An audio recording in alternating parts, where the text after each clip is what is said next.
our second segment on In Your Interest, we shift our focus to Bengaluru. A city's footpaths remain for walking, but for thousands of people, those very footpaths are also their workplace, their source of income and their only means of survival. That is the conflict that Bengaluru has been facing over the last fortnight or so. Over the past few days, the Greater Bengaluru Authority, or the BBMP as people still call it, has launched an aggressive safe footpath campaign, clearing encroachments from major roads across the city. The government says the objective is simple: make Bengaluru's footpaths safe and accessible once again.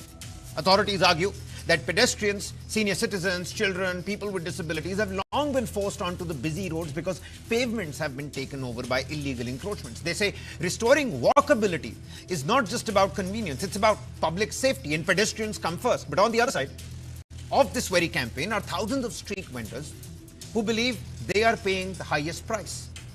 Vendor organizations have now called for a citywide bandh and a massive protest alleging that the eviction drive has been carried out without following the Street Vendors Act of 2014. They claim carts have been seized, goods have been destroyed, and livelihoods wiped out overnight. Their biggest argument is that the law clearly mandates surveys, identity cards, town vending committees, and designated vending zones before vendors can actually be displaced. According to them, that process still remains incomplete. And the number, it makes the debate even more complicated. Take a look at this. Vendor groups claim nearly 1.5 lakh people depend on street vending across Bengaluru. At the same time, over 70,000 vendors have received loans under the PM Swanidhi scheme. Yet many say they don't even figure in the government's official survey. So while one arm of the system recognizes them as legitimate entrepreneurs, another allegedly treats them as encroachers, state versus the center.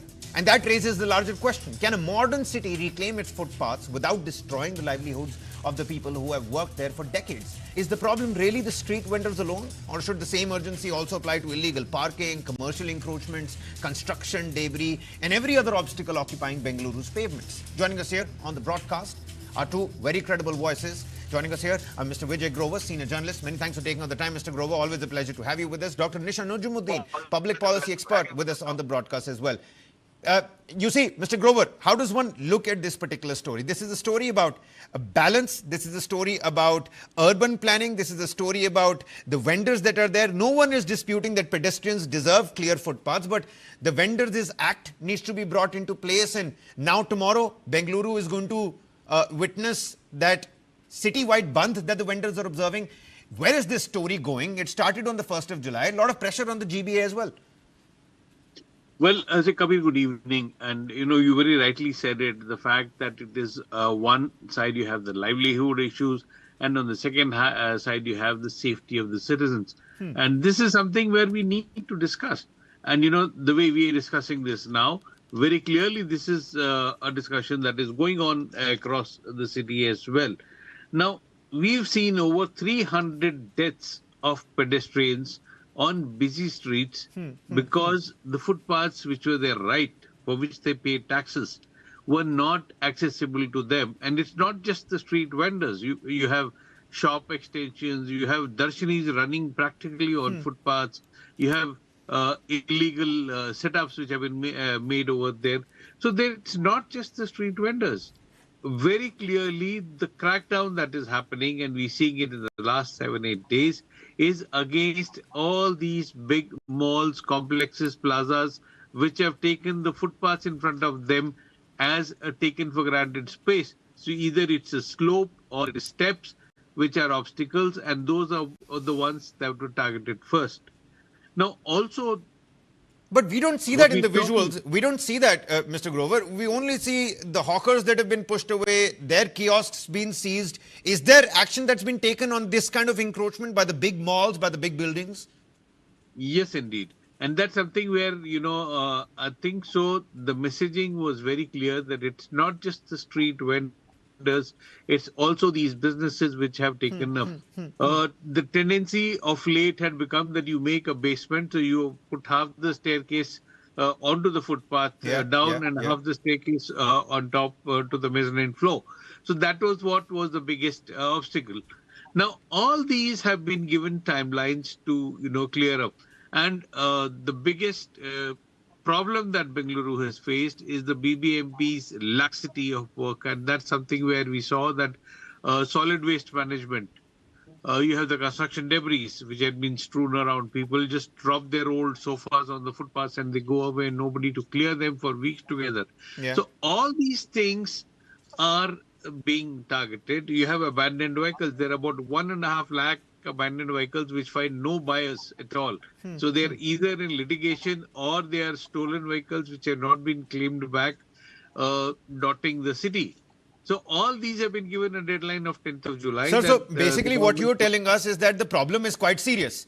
And the problem is not alone of the hawkers, but then the street vendors' union, the street vendors' association, they're mounting up a legal battle. I was reading 5,000 rupees from each of those hawkers, at least in Malleshwaram area. People have also submitted money. You're saying that they're doomed to fall because all the arguments that you're placing, the GBA and the government is going to place the same in front of the Honorable Court. Certainly, because see, also the fact is that, while only 20% of the roads have been told to be vendor free, 80% of the side lanes, the by lanes in a Malleshwaram area are accessible to street vending. Also, the government has given provisions for people who live in the Coxtown area. There was a vegetable market which was built about 5 years back. But there was a reluctance to go back and occupy the space which the vendors were given because they feel that they can do better business on the street than in the designated place. So there is, fault at every level where implementation is something that needs to be done. Okay. And D.K. Shivakumar yesterday has very clearly specified that he would be setting up hawking zones where these people can run their businesses. It's not just targeting the livelihoods, but the fact is, but the Street Vendors is Act, sir. The Street Vendors is Act. I think that's going to come in handy for the for the hawkers associations. Let me bring in Dr. Najumuddin. I'm going to come back to you, Mr. Grover.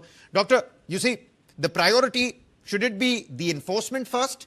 Because the associations, the vendor groups are saying, the associations are saying that, stop this eviction drive completely first. So I'm asking you from a good policy perspective, should the priority be the enforcement or the rehabilitation? And I'm sure you're not new to Bengaluru and what the streets of Bengaluru has to offer. What's your assessment here?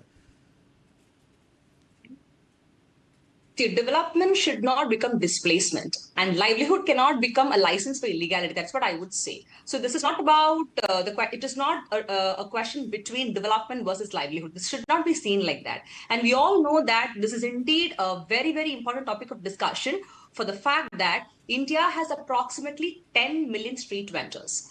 And if you see in our country, India, even today, more than 90% of the people, the population, they depend upon the informal sector. And I would roughly say that India's informal sector contributes nearly 45 to 50% of our country, India's GDP. And now talking about Bengaluru, Bengaluru faces one of India's highest traffic congestion levels. And street vendors, they provide an affordable goods and service to lack of urban residents every day. And having said that, this is high time, it's very, very important that we have a regulated system. It is not about elimination. It is about focusing on integration rather than elimination, I would say.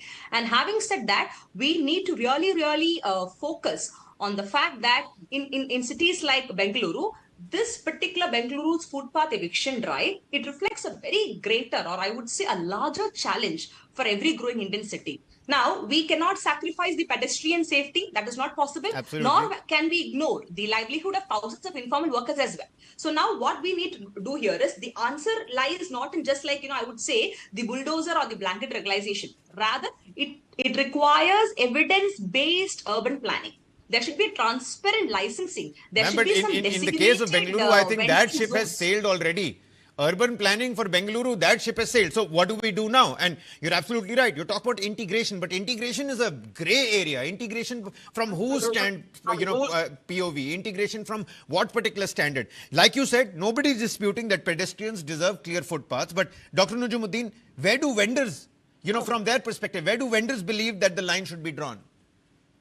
Okay, let me give an example to you for this. Let's take the case of global scenario. I'll come to Indian scenario also. If you see the international examples, global examples, Singapore is one such country, I would say. Singapore, once they faced similar street hawker issues. Instead of banning hawkers, what did they do? The government created hawker centers. They provided license. They ensured hygiene and they maintained affordable food in regulated locations. So today, I would say that Singapore hawker centers recognized globally and even they receive international cultural recognition. There comes integration versus elimination. So let us integrate and not eliminate. Now, another example, I would say Bangkok. Look at Bangkok. Bangkok, initially they removed many street vendors, same like what Bengaluru is doing now. But later the government realized it and they made it very clear that the tourism is going to suffer greatly. So let us interfere, and that's what the government did. They interfered. They make sure that the local economy is not weakened. Because those are two very good examples. I agree. Visited both those places look myself. At India. No, let us look at India also, Kabir. Let us look at India. Look at also. You have Japan, you have Seoul, but look at India. India, Ahmedabad, a very simple example of Ahmedabad. The riverfront market relocation. Again, a lot of vending areas, right? Where we had to, dismantle, we have to move them. But you see, like a diverse subcontinent. I do agree with you, Dr. Najumuddin. The thing is that in Ahmedabad, the situation is clearly different. You can't go against the government at all. Here in Karnataka, we had Odisha also. Yeah, okay. I agree with you. With all these examples that you've placed, there is still going to be hue and cry. Before Bangkok or Singapore-like situation is emulated in Bengaluru, there is still going to be hue and cry. So, Mr. Grover, you see, what Dr. Najumuddin has pointed out in terms of that public policy perspective, it seems like the government, even if the objective itself is valid, somehow is getting the communication or the implementation wrong, or these are just but natural and inevitable teething issues that will arise when you're trying to change something like this. Well, Kabir, see, one thing is very clear. Each one looks at his side of the bread and rather than the other side. The fact that majority of citizens today stand with the government and not with the street vendors is a very clear thing. Because, everybody sees the difficulties that each one faces on a daily basis. And that's where, this time around, there's no public hue and cry. There are 6 unions who have got together to, create this protest. Most of them are farmer-based unions because from around Kolar and the other regions, it's the same people who bring their produce in the minivans and tempos, and they sell them from right there, occupying the street space. So that's where, you have this political element going on. You have the Mandya issue going on, the Bidadi issue going on, and all these issues. So this one certainly gets the farmers an opportunity to attack the government. So let's keep the politics aside of it. The fact is, you are living in a city which is the slowest city. If you know, the TomTom report says we are the second slowest city as far as traffic is concerned. And one of the biggest reasons is the fact that the footpaths are not available. People walk onto the streets. There's hawking on the streets. And these could be some of the steps which could help in improving the traffic congestion scenario. It could help in bringing safer roads, safer footpaths. And also the fact is, because a lot of shopkeepers also have regular fight with the street vendors on who takes away whose revenue. So those kind of local skirmishes, conflicts also come to an end. So it needs a lot of engagement, involvement. The fact that Bengaluru, unfortunately, does not have an elected corporation for 8th year now. That's a massive problem. Be it the Nama Metro, sir, be it the Nama Metro, or the waste management problem, I think those elections need to happen, and many of these situations and issues are going to get solved as well. I've completely run out of time here, but many thanks, because Dr. Najumuddin, I think you put a very operative point on the table. All right, please complete your thoughts. We'll give you 30 seconds. I just want to make a clear point here. A city becomes world-class when it protects both public spaces and human dignity. And we need to understand this is not a choice between vendors and pedestrians. It is between poor planning and good governance. So this is what we focus, I would say. And there are a lot of things that that can be put across, because I think the Bengaluru government is very welcoming as well. And they can go for, instead of eviction versus encroachment, they can adopt regulation plus rehabilitation.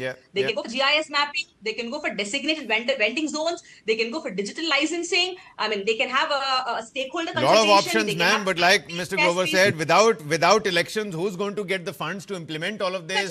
That's what I said. The bulldozer action will continue. That has to be the starting point, because without this, like Mr. Grover was telling us, those those stairs that are coming onto the footpaths and the actual concrete material, you need bulldozer action for that. And I think the hue and cry is but natural in this particular process. Footpaths belong to the public. That's established. Livelihoods, they deserve protection. That's also been established. The balancing act has now needs to be done. The good governance and the comparison that you drew for us. Many thanks, Mr. Grover, for speaking to us yet again on News9. And a long time no see, Dr. Najumuddin. Many thanks for taking out the time and speaking to us on News9. Bengaluru now needs policy. It does not need polarization. Let's hope that good sense prevails. All right then, our final segment on In Your Interest. Let's shift our focus here. Let's take you across to the United States of America, where the World Cup is underway and the tears have pretty much said everything. For nearly 2 decades, Cristiano Ronaldo, he chased the one trophy that always stayed out of the reach, the FIFA World Cup. From Germany in 2006 to the United States in 2026, 6 World Cups, countless records, unforgettable moments, but no fairy tale ending for the main man. Portugal's defeat to Spain has now closed perhaps the greatest World Cup journey football has ever seen. At 41 years, Ronaldo has confirmed this was his final World Cup. He's not going to be playing any more World Cup games. Whether that's the same for international football, well, no verdict on that as of now. But is this also the end of his international career? The answer for now remains uncertain. He says he's going to get up tomorrow, go about his life, and then decide. And he leaves as football's all-time leading international goal scorer, the only player to score in 6 different World Cups, a man who redefined longevity, professionalism, and ambition. Even that winger role, he changed it completely. Yet for all the trophies, all the goals, and all the glory, the World Cup remains the one dream that never came true for CR7. And tonight, we revisit Ronaldo's extraordinary journey, the final chapter against Spain, what he has